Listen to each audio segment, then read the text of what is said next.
Hey everyone, thanks for joining me here with Lawrence again, and welcome. I hope you find value in this session. So I was speaking to a friend of mine the other day and he asked me, how do I go about writing a book? And I've been privileged enough to write a book in my life. I wrote a self-help book called Changing the Game, and I've written since then a fictional romance novel, and I'm busy writing now a thriller fantasy novel, and it's something that I'm really passionate about. So when you asked me about it, I got really excited and I wanted to help. And I thought for this video, maybe I could use that example to show some ideas that I have around how to get things done in general, not just writing books. So I've got a couple of ideas I'd like to share with you.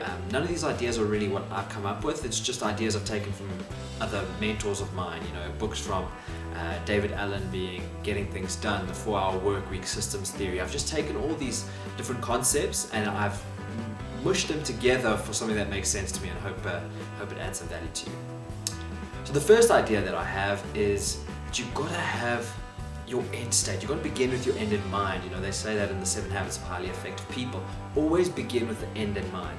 So it's, what is the goal that you're trying to achieve? In my friend's case, it's writing a fictional book.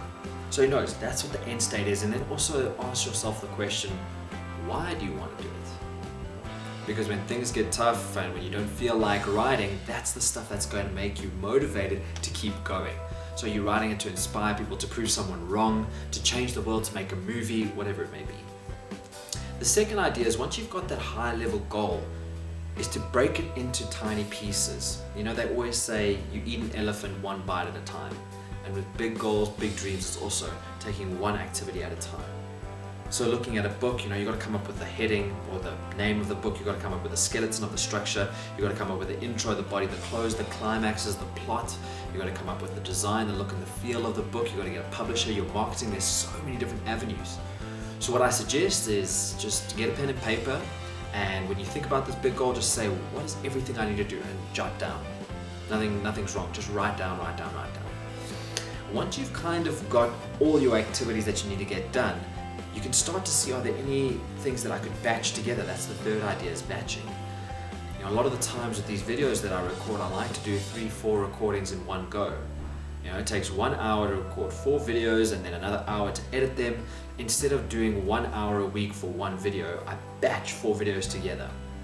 And I suggest that also with writing is, to write your intro and your conclusion together, and to batch activities that you can do. When you need to contact the publisher, the marketing guy, your estate agent, whoever it is, you can make one block in your diary that says contact people, and that's batching your work. It's a really effective technique.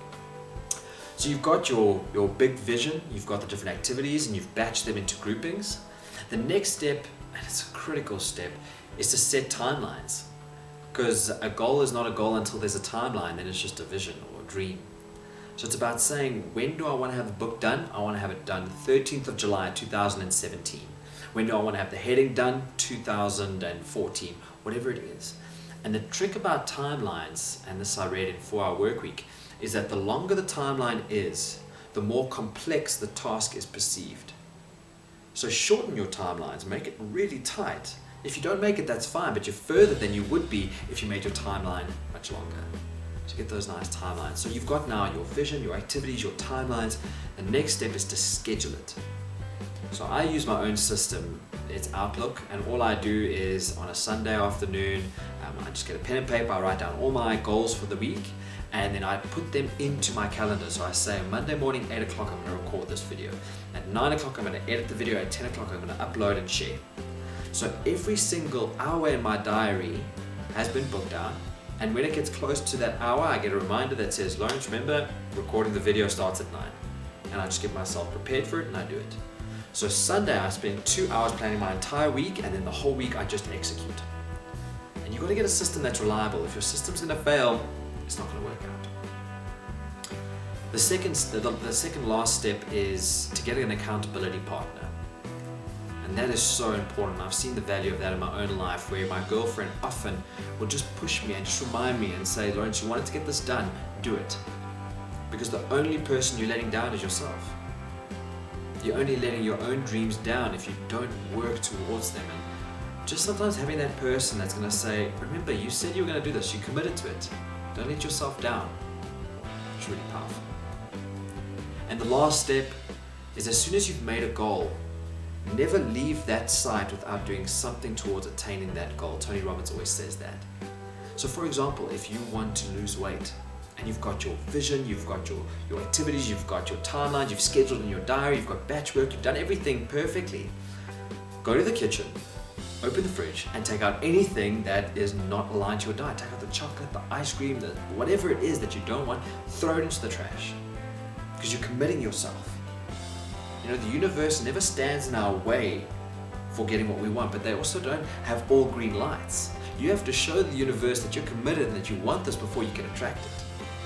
So commit yourself to it. Sit down and write down your first chapter, or write down the introduction, write down one line right now, and you'll commit yourself to hopefully get that momentum going. So in summary, it's about starting with the end in mind, getting that big vision, breaking up the elephant into tiny goals. Those goals need to have timelines that can be batched together so that it becomes more effective use of your time. Schedule it in a system that works. Schedule it where you know you're going to execute on it. Get that accountability partner, someone who's not going to let you let your dreams slip away. And lastly, once you've set a goal, don't leave that site without doing something towards its attainment. Get that momentum going. And hopefully you use these ideas, and as you go along your journey, you'll also be able to change the game.